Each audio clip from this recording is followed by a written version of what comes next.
Hello, everyone. This is Mark Holthe, Canadian immigration lawyer. Welcome back to another immigration Q&A. Yes, back 2 days in a row, so you guys can't complain.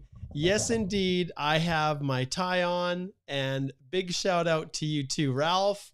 Look at this. We got some new stuff going on. This is like the big time. And the reason that I had to roll out the red carpet is because today is not about me. It's about this fine lawyer who's joining me on the Q&A. You guys are really lucky because for a long time, all you've had to do was listen to me blithering on. But now I have the illustrious Alicia Backman-Beharry from my office, another immigration lawyer who has even more experience than me, who is going to be joining me today to answer questions with you guys. And you can see, hold off on your questions. Don't post them yet. I want to hear where you're tuning in from. And so post it up there. So we've got PSJ is joining from Vancouver, and Kartik is over here. It's a study permit. Okay, must be part of your question. All right. And Terry Ann Gordon, good to see you. Make sure you post where you're tuning in from. And then once we do some shout outs and we wait for people to connect in, then we'll dive into questions. So Alicia, where are you broadcasting from? Everybody knows where I am, but where are you? I'm in Calgary, Mark, so also in Alberta, but a little bit further north than you, not too far north, but Calgary, Alberta. So I can easily get out to the mountains. It's one of my favorite places. Awesome. And that is it. Alicia, when she is not working and slaving away, she's out climbing the Rocky Mountains with her family. So very, very cool. Okay, we've got Himanshu who's here. Welcome, Himanshu. And let's see who else. Yes, Vishvesh.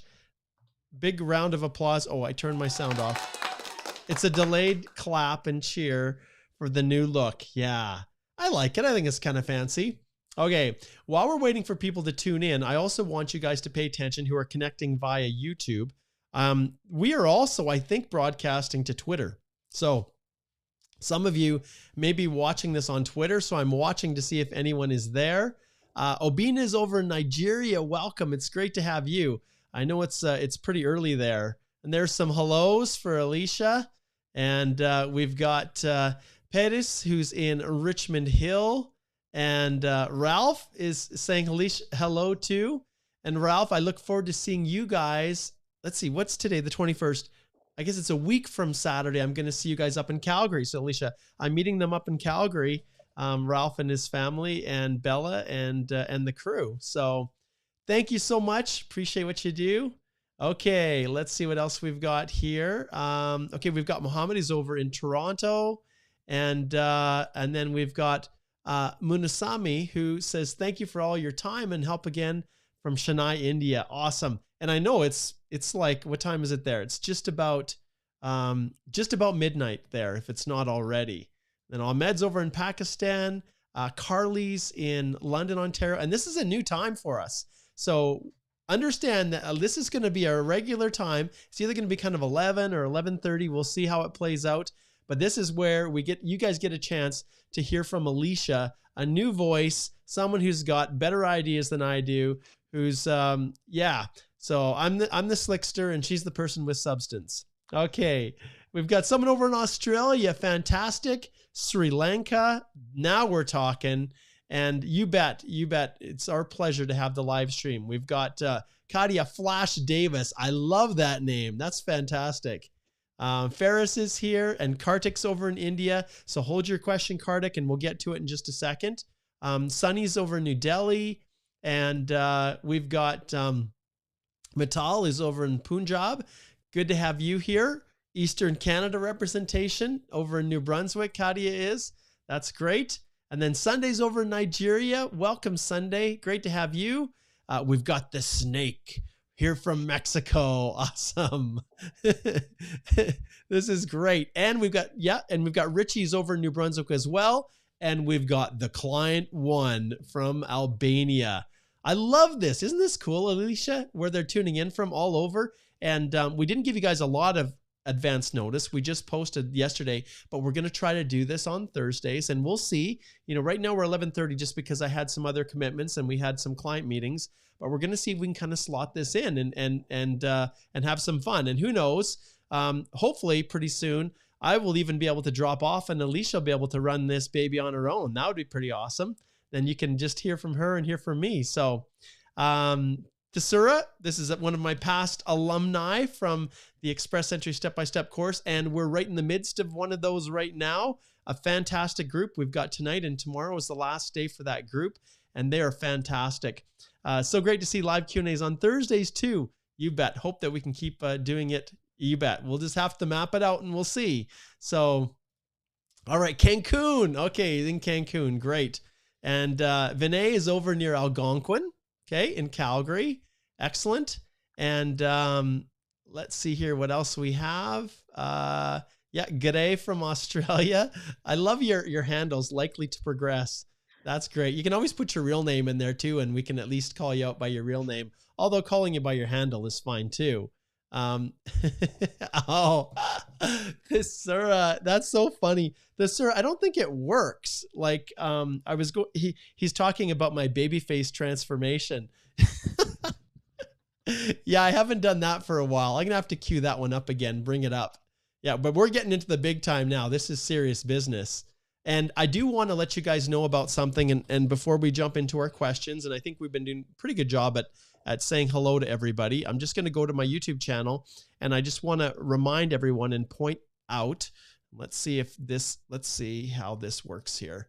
Okay. Yeah. So on the YouTube channel, you guys will see here that there's a schedule for 3:00 this afternoon. Robert Blanchet and I are going to be doing a special Immigration Nation with an interview that we did with a judge trapped in Kabul. And I spent, well, let's go over here to Alicia here. I spent, I was up till like 4 a.m. getting everything queued up so that it's going to be an awesome, it's going to be a live stream, and we will definitely take questions, but it's all targeted to the crisis in Afghanistan. And this judge was brave enough, and I say brave because I don't have voice distortion technology, to record answers to questions that we pose to him. And then I'm going to pull those up in our live stream. And then Robert, who's the subject matter expert, he does a lot more refugee matters than I do.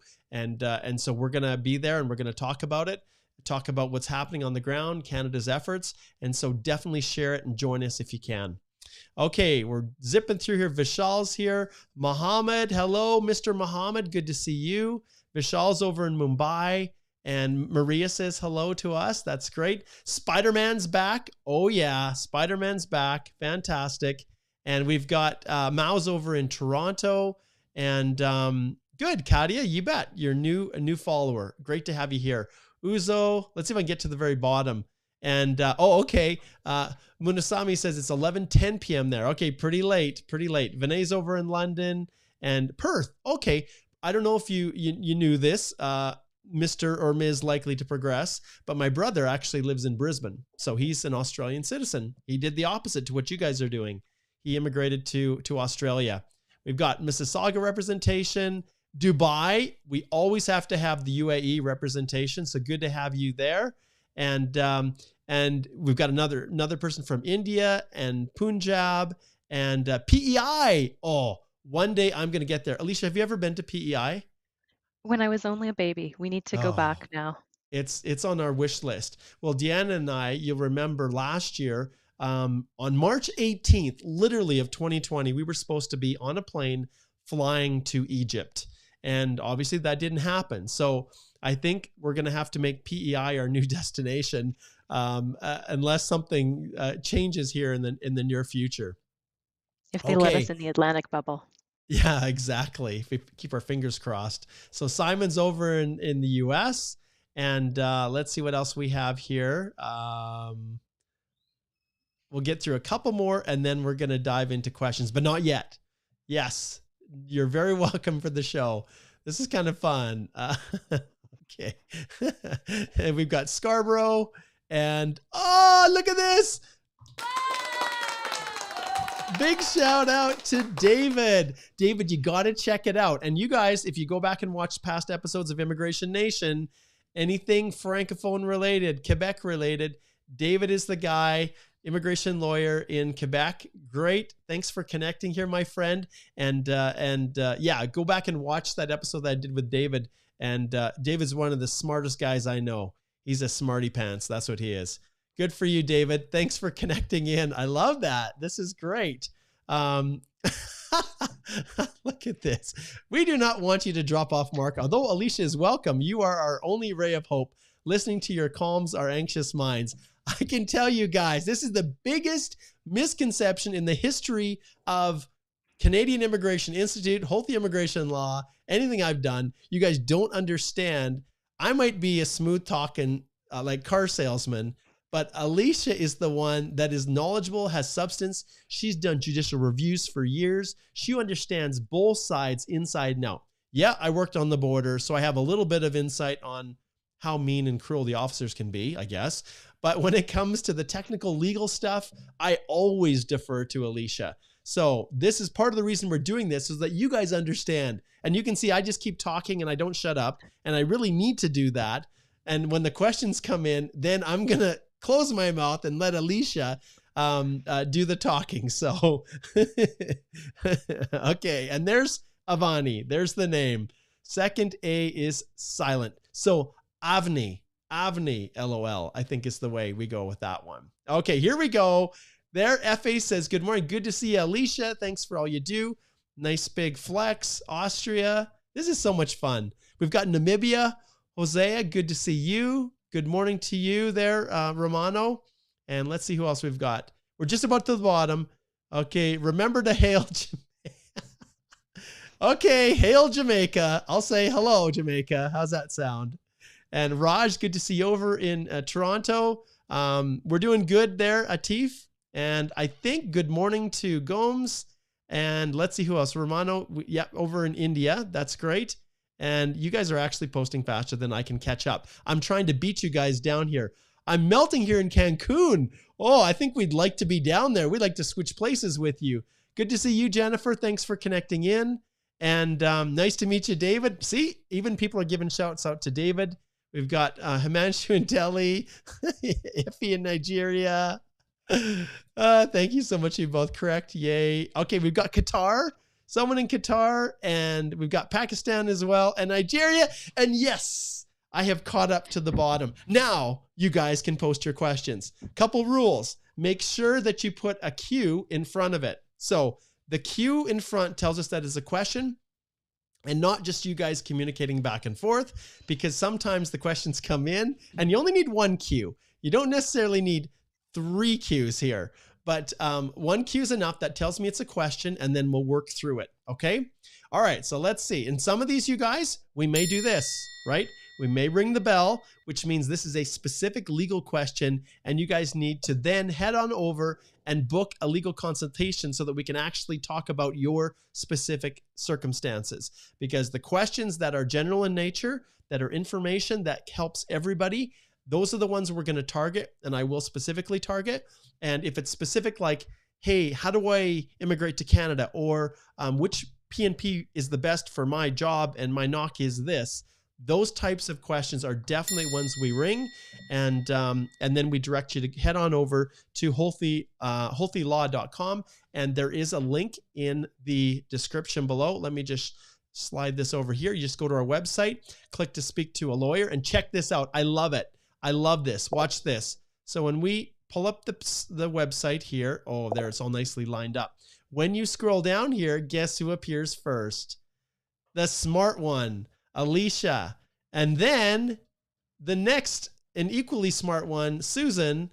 And then the slickster is here. Don't I, that picture, I just look like some kind of car salesman, don't I? Anyways, okay, we're living it. We're loving it. Okay, here we go. So let's hit the first question. And the first one that we have is, okay, PSGA is PR to TR pathway, TR to PR pathway, international grad, has an e-coper, but not a PR card yet. Can I apply for a parent super visa? So they're kind of unrelated, but anyways, what do you think? So I assume, so you're looking at your parents coming onto that super visa. So as long as you can prove that you are a permanent resident and that you meet the eligibility criteria to be able to support your parents, then you can submit that application. However, it does depend on how long it's going to take for you to get that PR card, because if it's only going to be a week or two, then you might want to hold off and just wait to have that proof in hand rather than submitting an application where the immigration officer might, not necessarily see that you have other alternate proof of your PR, because you'll have to put in a letter of explanation and prove that, yes, you've got your e-coper and you also have other proof of residence and you can show that you've been living here. The big thing is that most of the time you've got to prove your minimum necessary income. And so if you haven't been here for a long time, I don't know how long you've been here, but that's one of the requirements of the class, is making sure that you can prove the income to support your parents for that super visa. You bet. And Alicia, maybe for some of people that are new to the whole process, although a lot of these listeners are these viewers are pretty savvy. So what effect does the PR card actually have? Is that the indicator of permanent residence? Does that mean when I've got the card, then finally I'm a permanent resident? Or what does it mean? Because lots of people are Yeah. confused about this. And it is confusing. And I've heard a lot of people in consults speaking with other clients who are kind of unsure of what the actual moment of your status is. And it used to be more clear because we had physical landings, right? We would have people who would actually have to enter at the border, the port of entry, either the airport or a land border crossing. And that's when the officer would look at that printed document, the confirmation of permanent residence landing document, and they would say, do you check all these boxes? Do you answer yes to all these questions? They sign it, you sign it, and that's your actual landing date, or the date that you officially become a permanent resident. However, because of COVID, things have changed a little bit, and Yeah. now we have this electronic confirmation of permanent residence. And it's a little bit blurry. When do you become the permanent resident? And it should be whenever you have that signed confirmation of permanent residence. So when the officer sends it back on the last page, it's got that electronic signature. That should be the moment that you legally become a permanent resident of Canada. The PR card, so that will be applied for as part of the landing process. But the PR card is getting delayed in terms of how long Yeah. it's taking to be issued right now by quite a bit. And the PR card does not grant you status. It is proof of your status. And so if you never plan to leave Canada, if you are going to stay here forever, technically you don't need to have a PR card because it helps you re-enter Canada. But it is really handy to be able to prove your permanent resident status. So in addition to your confirmation of permanent residence, that COPR, you have that PR card. And if you want to travel and be allowed re-entry as a permanent resident, you need that valid PR card. Keep in mind you've got a residency obligation, so you have to maintain your residence or you could lose it, and that PR card has to be renewed. Yep. I told you. Oh, wait. I told you guys. You just have to pay attention to Alicia because she knows what she's talking about. Okay, let's flip over here. We'll go to the next one here. So this one's from Vishal. And Vishal says, I'm already having ongoing PR application with status on the RFV pending. My company has filed an ICT work permit and mentioned landing address as Quebec. Will this be an issue with my application? What do you think, Alicia? Uh-oh. Your company's filed ICT work permit. Okay. Yep. So Intercompany transfer, I think. Mm-hmm. yeah, so I mean, if you're not planning on becoming a permanent resident, then maybe it's fine. If you just want to come and work in Canada on that intercompany transfer, you definitely have to comply with everything that's going on in the province of Quebec. I tend to steer very clear from anything having to do with Quebec, specifically provincial immigration, because that's up to lawyers who are certified to practice in Yep. Quebec, like David Chalk, who's listening in right now. But Mm-hmm. in terms of federal immigration, of course, we can provide advice on that. Yep. And in terms of federal immigration programs, if you're looking at doing the express entry program and you're still living in Quebec, then you're not going to qualify for the federal express entry programs. There are, however, other possibilities if you're looking at specific Quebec programs. Yeah. And that's the difficult part because there's some traps in express entry when you guys are filling the answers out. And some of you may genuinely think you might end up in Montreal. But if you, on your EAPR application, indicate that your destination and where you intend to be is Montreal, Quebec on your express entry application, you're going to get that thing refused. And also people that are currently living in Quebec, you have to demonstrate that you have an intention to reside outside the province of Quebec when you become a permanent resident. There's lots of case law on that, and there's lots of things that you have to take into consideration.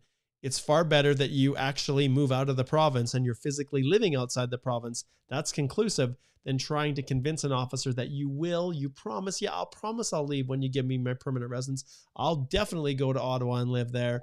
You know, those kinds of things officers are not quite as willing to accept. Okay. This one is from Vishvesh, and he says, hello, Mark and Alicia. Has TR to PR evaluation slowed down? No update yet from them. Applied in the first half an hour under the international grad and still no AOR or cannot link my application to IRCC. So the question ultimately is, have things slowed down? And I could probably tackle this one, Alicia.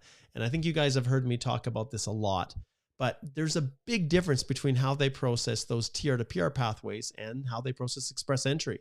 Express entry, they're ruthless, vicious, anything that's wrong. In fact, today, I have to inform a client that he actually got his application refused and they found misrepresentation.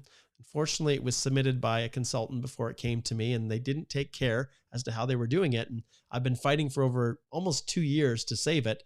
But in the end, this stage, we've lost. We may very well challenge this and do a judicial review, but ultimately it's a sad day. And that's express entry, cruel, heartless.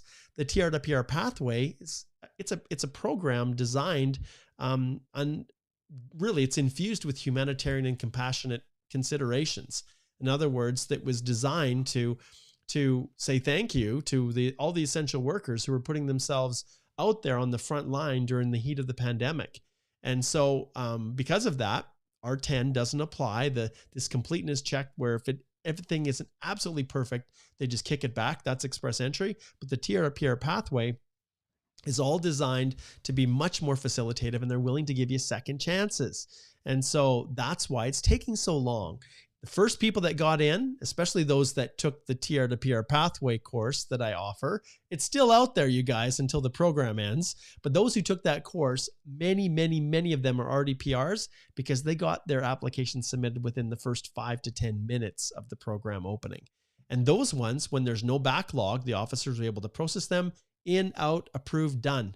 But the queue, remember, there's not just 40,000 international students, but 47,000 plus because they allowed in more than even 40,000 because of an internal computer glitch that they don't advertise. So there is almost 90,000 total applicants that are going through. And because every time they have to follow up with someone, then everything slows down. That's why they created express entry. But yours being behind Vishvesh is not surprising. It's so common. Everybody's seeing it. And even the problems linking your application, well, even I've heard people get their AOR and still have trouble linking it. And the portals are a complete disaster. So there's a big long-winded answer to probably a short one I could have given you.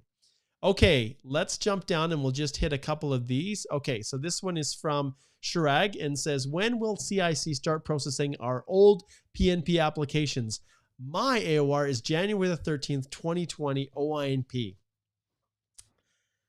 Let's take a look. Alicia, you can answer this and I'll see if I can pull something up here. Okay. Sure. And it is so hard to be able to provide any sort of indication of when IRCC might be able to look at older files. I know, so Mark and I are both part of the Canadian Bar Association immigration section and the national listserv. And so lawyers across the country, immigration lawyers, will be posting things about what's happening with processing, why our file is not moving. And so we can kind of get a little bit of an indication that some things are stalled out.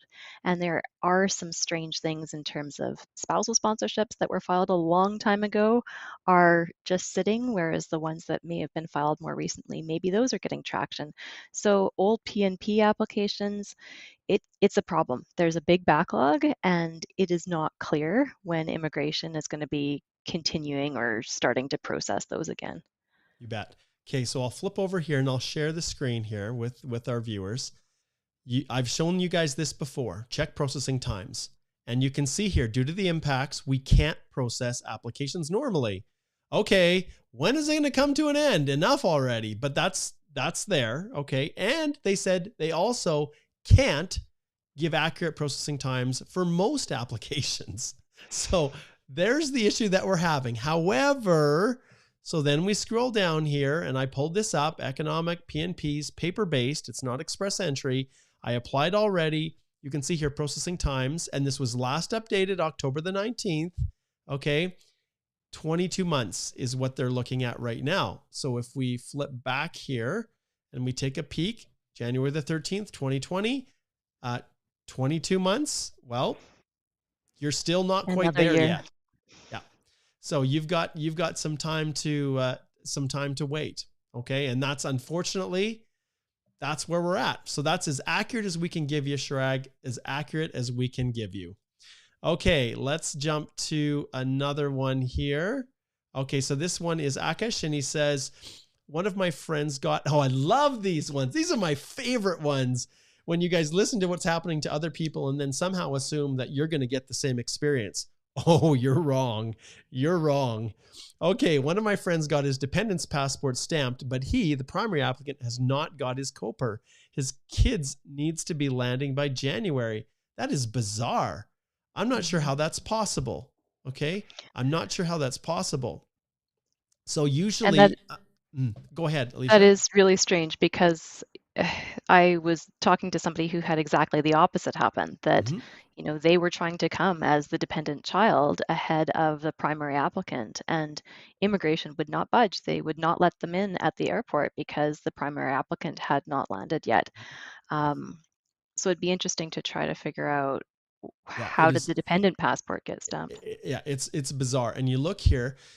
So in that case, can he risk traveling and then applying PR to TR from India? Thank you for your time. That question right there is absolutely a triangle ring, because we would need a whole lot more information as to whether or not. Now, when you say applying for a PR TR, a permanent resident travel document, that's only possible if they've actually become a permanent resident and completed the landing.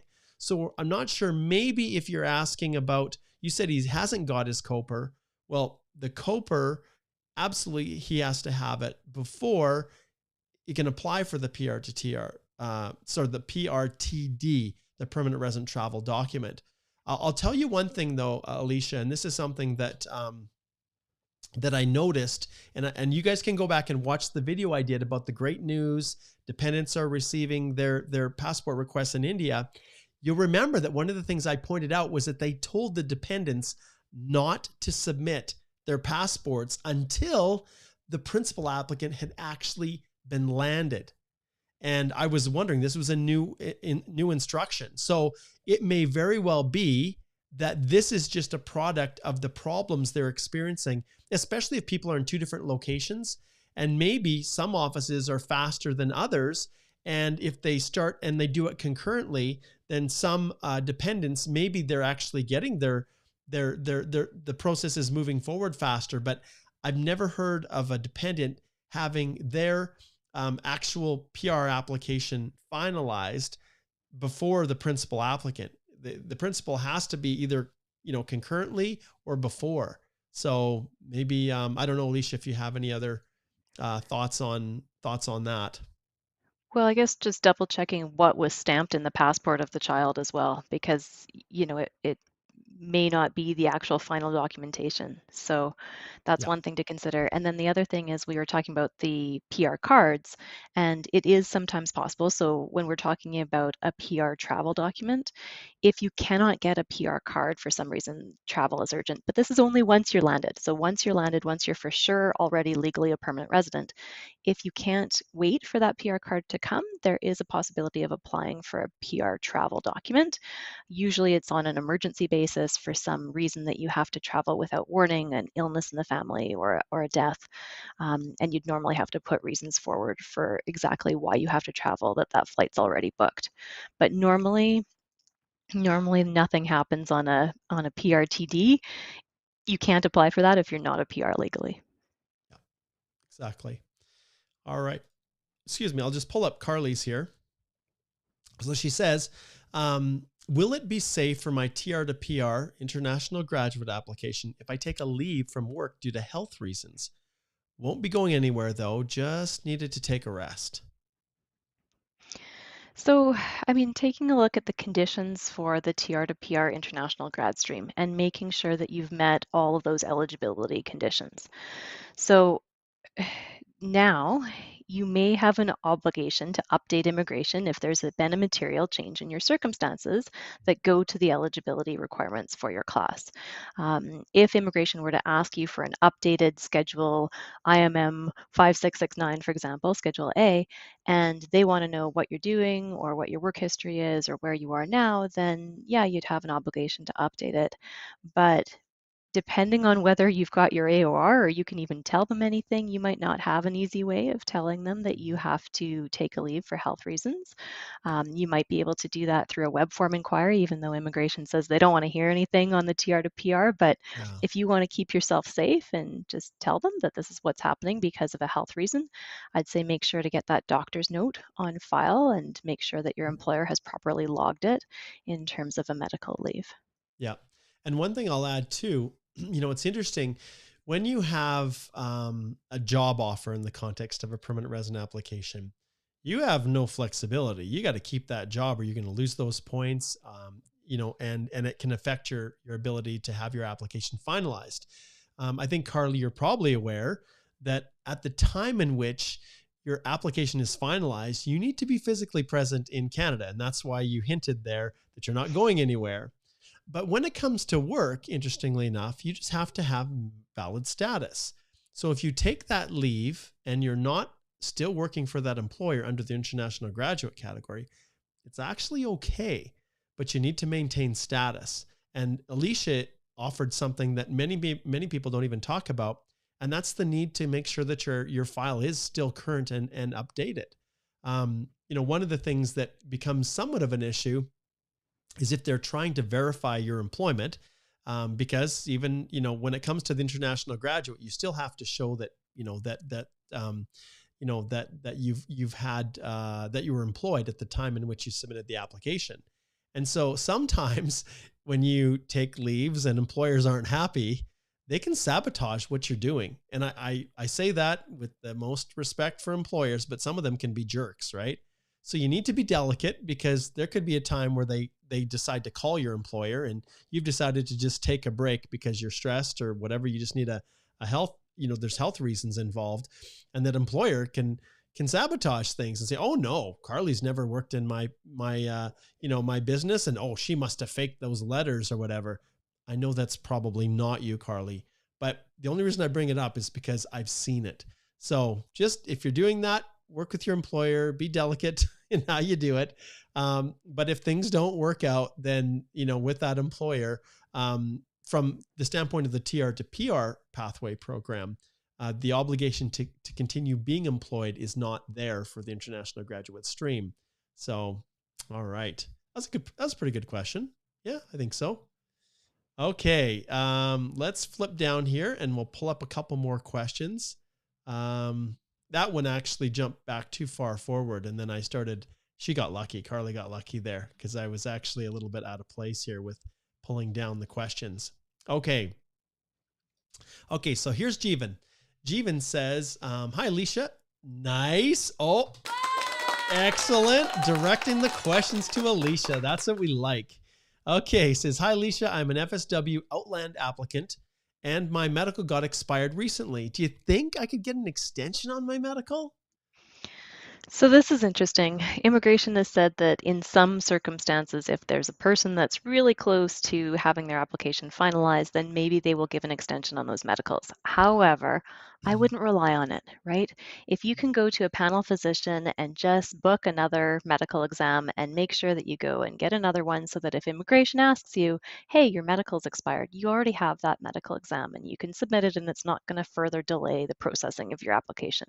So in some circumstances, they have said that they will give extensions on the medicals, but probably to be safe, take the time, book another panel physician, immigration medical, have that in your back pocket if and when immigration asks you for that updated medical exam. Great answer. Okay, this one's from Himanshu, and this one fits in with the video that I also did, um, the live breaking news update, I guess, that I did with the passport request that came to India. In that case, those clients were December 2019, Himanshu. So I think you're getting close. So their AOR was December, the end of December 2019, and you're here February 2020. So I think we're getting close. So hang in there, and we'll just, and this is all we can do, right, you guys? All we can do, because Express Entry, they never really update where Express Entry is at because they're constantly trying to get those down under 6 months.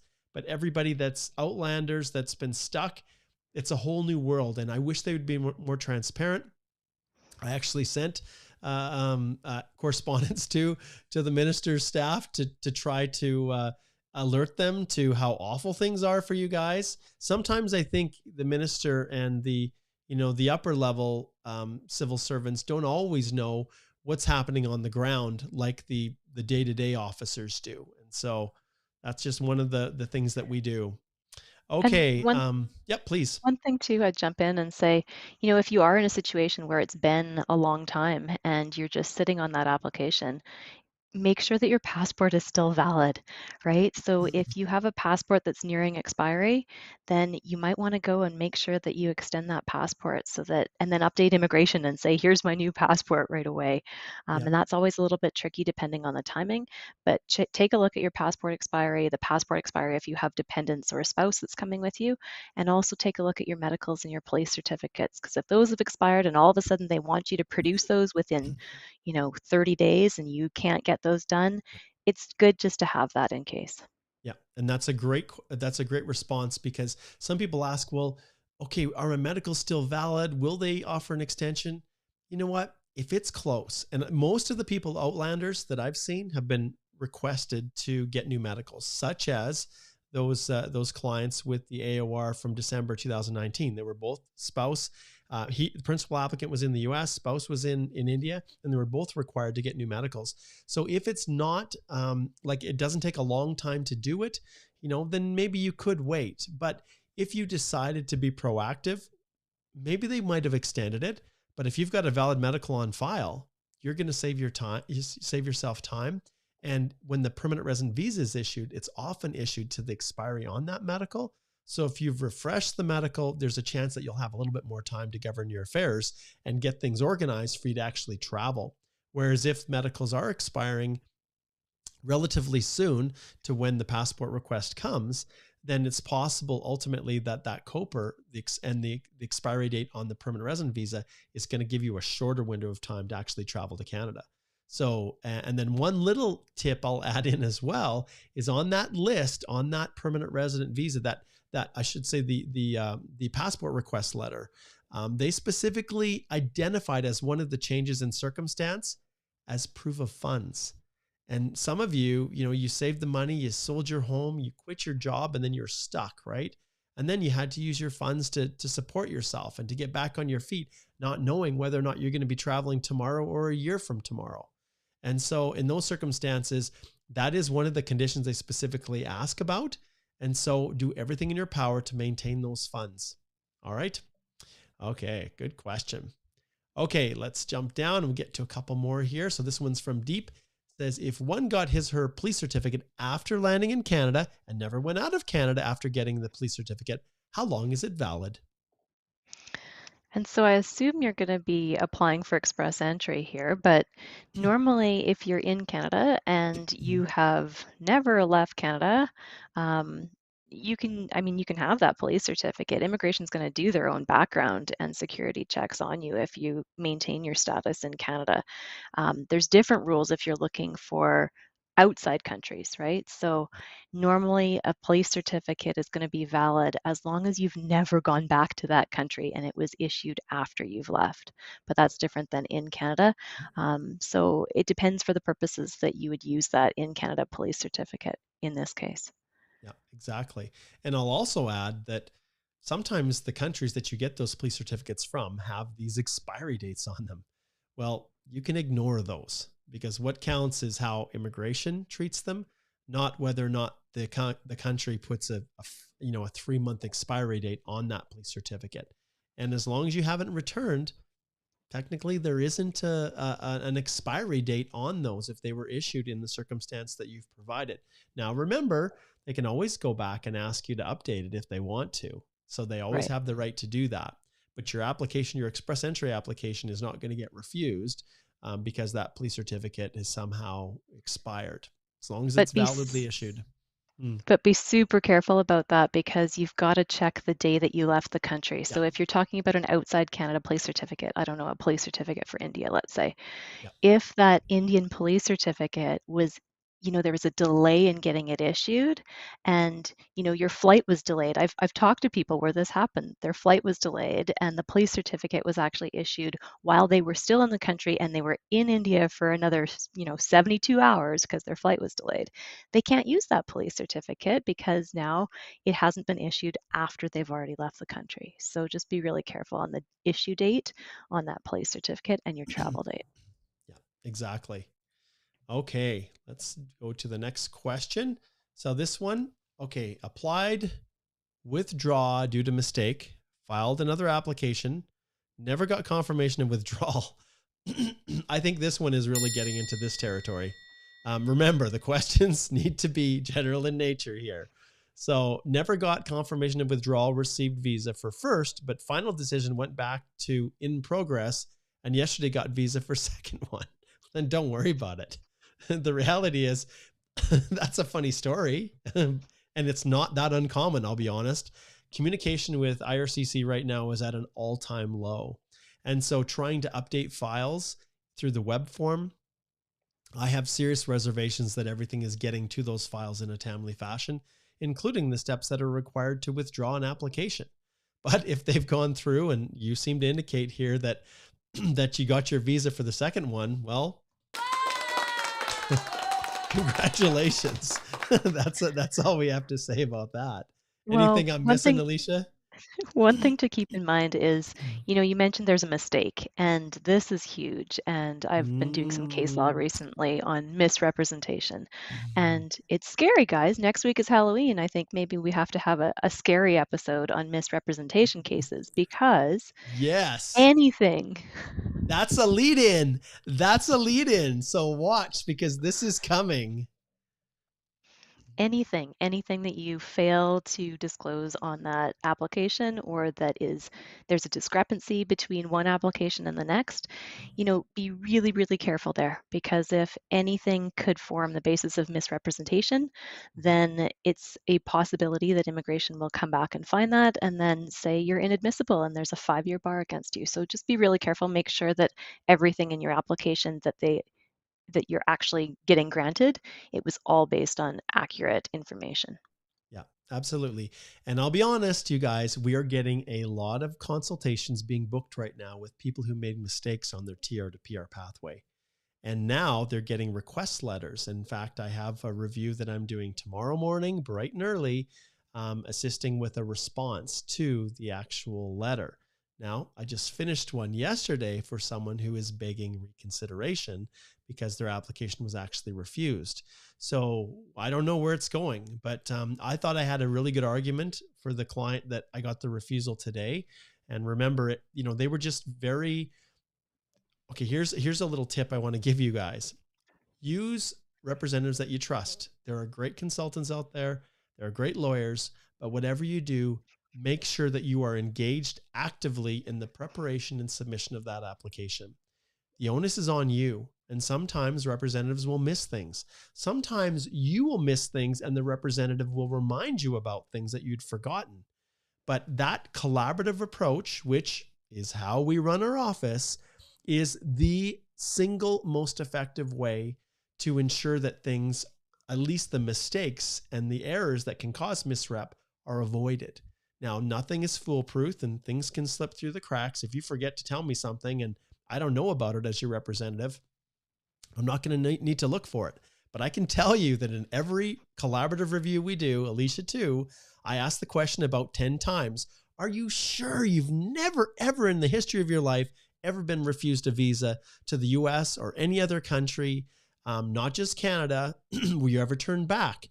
Did you ever get one of those generic visitor refusal goofy letters that the US kicks back to you when you're applying from India to visit. It doesn't even have any personal information on it. Talk about lazy. Anyways, those are the kinds of things that we drill down. And so please take it serious.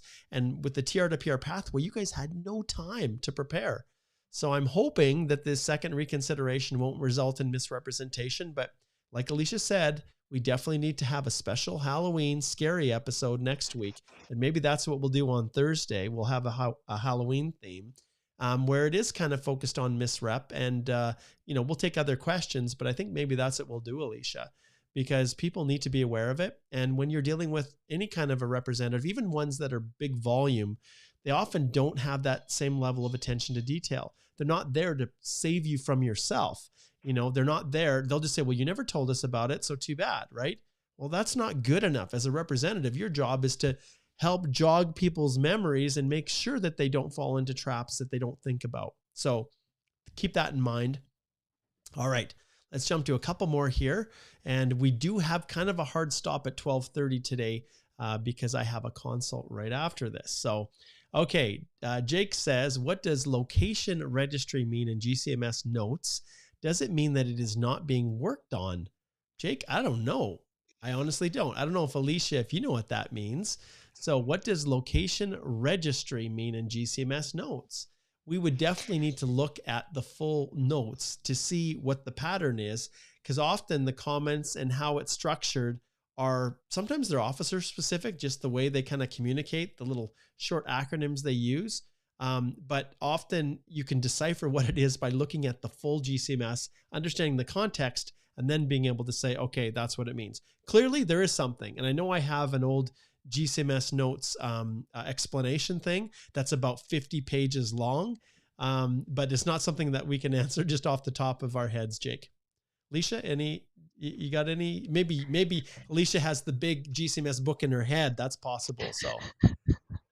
I mean, registry normally would be a registry office. I don't know what kind of application you filed, but it might be that they're looking at business registration. But yeah, there would need to be more context. Yeah, for sure. Okay, let's jump to a couple more here. And the next one is from Deep Sharma. Previous employer. Oh yeah, we've lived this one. Previous employer refused to give reference letter, he said. You can get ROE from the government at any service. Any advice to prove that experience? That employer is supposed to give you the ROE. So this isn't something from the government. When you are in Canada, which is likely the case here, and Alicia can offer some thoughts too with this, but your onus right from the get-go is that you have to provide everything that they've asked for. I also covered in a previous immigration news update, the successful case of someone who was able to convince a federal court judge that the officer made an error in refusing because he didn't have the exact document the officer felt the officer needed. But in the case of work history, if you do not provide a reference letter, which it says you must provide a reference letter, the starting point is you may not get credit for that work experience.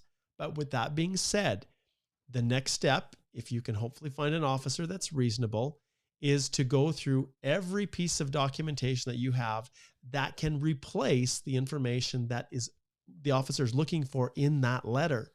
The wage, the hours worked. One of the biggest and toughest ones is duties. That's one of the core components that are essential for determining work experience. And when you don't have a reference letter, that's something that's often very difficult to have. But maybe you have a contract, right? Maybe you came through an intercompany transfer and the company previously submitted a letter in support of that work permit that has all the duties in it. So those are some of my thoughts. And of course, I'm going to point back to the Express Entry step-by-step course and master class, where in there I've got lots of resources to help people when they can't get their reference letters, including a large battery of ideas and thoughts on what you could use to try to submit it in lieu of the employer. And I'll also give you one other thing. If the employer sent you an email saying they refused to do it because you're a jerk, you quit, I'm not giving you a reference letter, well, include that too with your application, because it can also be evidence that, hey, you're doing your best. You've clearly got your T4s, your notices of assessment, whatever it might be. And then there's other things that we look at, but we could spend a whole episode just on that. I don't know. Anything else to add on that one, Alicia? Yeah, I'd say if you do have a good relationship with one of your prior managers or coworkers, you can also try to get a private letter from them in addition to your T4 and notice of assessment and pay slips and everything else. If you have an email when you went back and look at your old emails in terms of when you got hired on, maybe there's something that outlines some of those job duties and responsibilities, or at least your job title, and that can also be supporting evidence. Okay. We've got a little follow-up here from Akash, and he says, okay, this is a follow-up. The primary applicant is in Canada and has already given the declaration. Okay.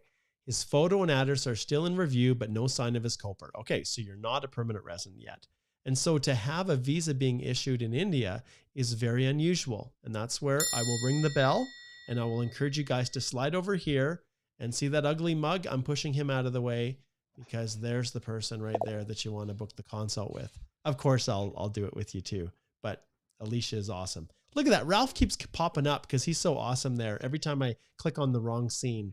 Okay, now we're back. So not a clue, Akash. That is so strange. And it must have something to do with those instructions telling people not to submit their passports until the principal applicant has actually completed the landing process. I think the two systems are not communicating together, and the new landing process is a different system, and GCMS is still used for the dependents in India, and that's probably what's creating some of the problem. At least that's my guess, but that's completely an educated guess. All right. Is it normal that eligibility hasn't started since my 2019? No officer assigned as per GCMS, NDVO, self-employed application progress bar is completed 100%. So there's a lot in here. Alicia, do we can't always give you direct advice on this, but what are your thoughts on this one? So self-employed applications are hugely delayed. And so there has been some discussion amongst other immigration lawyers about how long it's taking to get any sort of movement on the self-employed class. And it's many years. And I think we recently checked the progress bar or the processing times that are posted, and I think it's listed upwards of about 3 years right now, but probably it's maybe 3 to 5. So this is not an application that's getting moved along very quickly by IRCC right now based on what people are noticing on their clients' files. Yeah, it's and we are seeing some movement, right? But you are not alone, Maria, at all. It's just been a disaster since the pandemic hit for all of you Outlanders. Okay, Harpreet says, I applied under the tier to PR. I left my job, but I'm starting another one. Is it going to affect my eligibility? Well, yeah. What's your thoughts on that, So Alicia? there's differences in the application category. So it entirely depends upon which application category you applied under. Because if you have a requirement to meet your hours, you've got to prove that you met those hours. If if the fact that you've lost your job is going to affect your ability to remain here in Canada, then for sure that can affect your eligibility. So it depends, right? It Yeah. might. If you have an open work permit, try to go out and get another job as soon as possible. And if that work permit's valid for some time, then great. If you're coming to the end of your work permit validity date, then you need to make sure to submit an application to extend your status as a visitor from inside Canada so that you maintain some sort of status. Yeah. Just hang on there, ride it out. Now, in the case of Harpreet, yeah, starting another one is okay. But you have to make sure that your work permit authorizes you to do that. And I'm assuming you're probably a post-grad work permit holder. But under the TR to PR, no, you don't have to be employed with that same employer all the way through. But status is really important. And what's important is the work experience if you're an essential worker leading up to when you submit the application, that you have that full year. It's kind of like the Canadian Experience Class CEC. After you've submitted and things are locked in, yes, you need to maintain status. You need to ensure that you are, fully present and able to be in Canada when it's finalized. But if there are changes, you can do that if your work authorization allows you to do it. And then like Alicia said before, which I don't talk a lot about, so I'm glad that she came on today, it's really important to update. And when you're in a TR to PR situation, immigration makes it virtually impossible to do it. So if you do get a request, then just advise them, hey, and by the way, I've got a new job. I'm still working. And so sometimes that will be a good practice to follow. Okay, we've hit 12:30. I'm going to answer one more, and then I'm going to go back, and we're going to hit three more as well earlier on that we kind of passed through. Okay, so I think this is a continuation for Kartik. So all the changes happened while the passport is in IRCC Delhi for stamping. Mistake have been declared via web form. Well, at that stage, Kartik, the most important thing is that you've done your due diligence to disclose. And then after that, you can't control what happens after that. Your job is to notify them and then just let it play out. Okay. All right. So let's go back in here, and I'm going to get back to a few more, and then we will wrap this up here. So once again, if we didn't get to your question, understand not everybody will have their questions answered. We do the best we can in the time that we have, but we'll just hit just a couple more. Let's see here. Sometimes it's a little bit tricky jumping up and back and down. Okay, let's see here. Okay, DJ World says, would you recommend linking your profile before AOR for TR to PR? I know some people were using like their biometric number or some other things to try to link it before they actually got their AOR. And, ultimately, like, I don't know if there's anything gained by trying to do that. The last thing in the world I want is the system to think that you're one thing when, you're really another. And then any new updates are going to this, your perceived AOR, but you've already linked it to some other number. I don't know. All I know is that the system is a disaster. So I would probably hold off on until you get the AOR. I think that's the best strategy. Okay, let's finish with ASMR here. It's a little bit bigger, but let's see if we can address this one. Hopefully it's not too specific. Will applying for a spousal visit visa. So what will apply? Okay, so you're going to apply for a spousal visit visa. My 3-month visit will be mostly supported by my husband, a Canadian citizen, and I will stay with him. How much balance is better to show for my bank account? I think there's other issues here than how much money you have, but what are your thoughts on this one, Alicia, as we wrap this up? Yeah, so this is a question that we often get. It's always tricky to determine temporary intent. And so all visitor visas are all about temporary intent. And you've got to prove that you're going to go back to your home country by the end of the authorized stay in Canada. And so picking, how long will that be? 3 months? Is that reasonable? Can you show that you've got a job to go back to? Do you have family? Do you have ties? Do you have property back in your home country? And how are you going to support yourself? Because immigration's always worried about, well, if we let somebody in, will they work without authorization? Or how are they going to support themselves while they're in Canada? And so depending on your lifestyle, depending on where you're from, and depending on what your Canadian spouse does and how much money they make, you'll have to show that you've got enough money to support yourself. So normally people have a letter of invitation from their Canadian spouse, and then it outlines, my spouse is coming to live with me in my home. Here's their address, all those details. But the bank account balance, it's going to depend upon what's reasonable to cover your expenses for those 3 months. Also your airfare back to your home country so that you can prove that you can go home. But the biggest issue is, if you're looking at doing a spousal sponsorship and you're already married, you may need to just put in that spousal sponsorship because immigration may not allow you to come in the meantime. It totally depends on what's happened in terms of where you got married, how long ago, how long you've been together, proving that relationship. But if you haven't put in a spousal sponsorship, or if you have, it does affect the viewing of that visa application. You can have a dual intent, but you can't have your permanent intent take over your temporary intent. Yeah. And that's the hard part, because IRCC routinely puts far greater evidence on any intention of PR.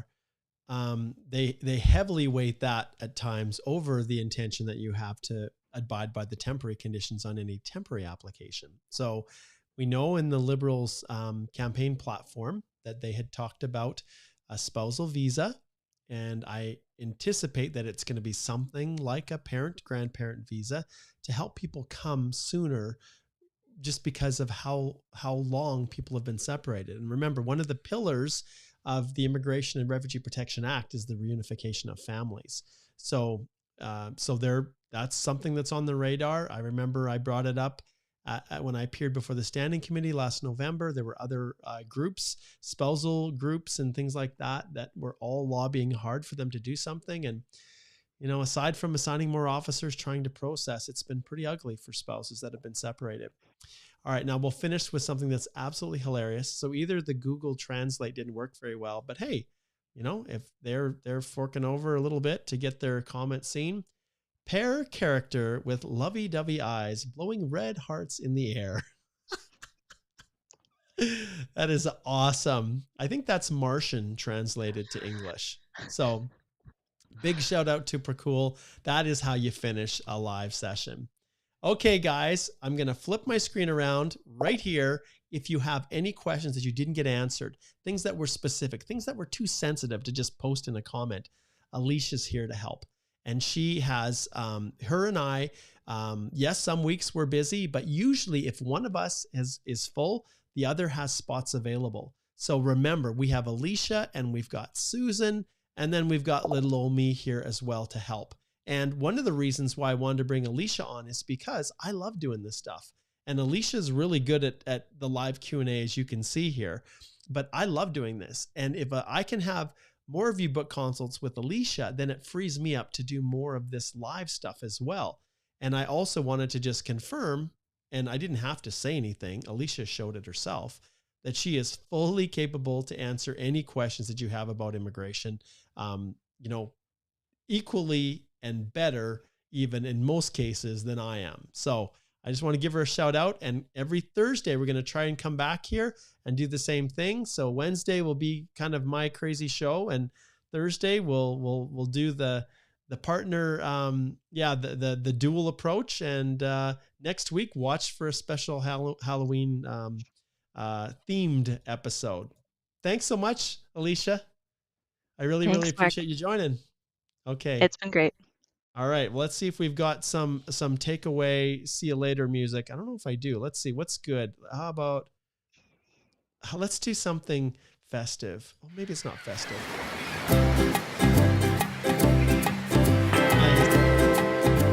We're wishing we're in Hawaii. All right, guys. Thanks for joining us. Take care.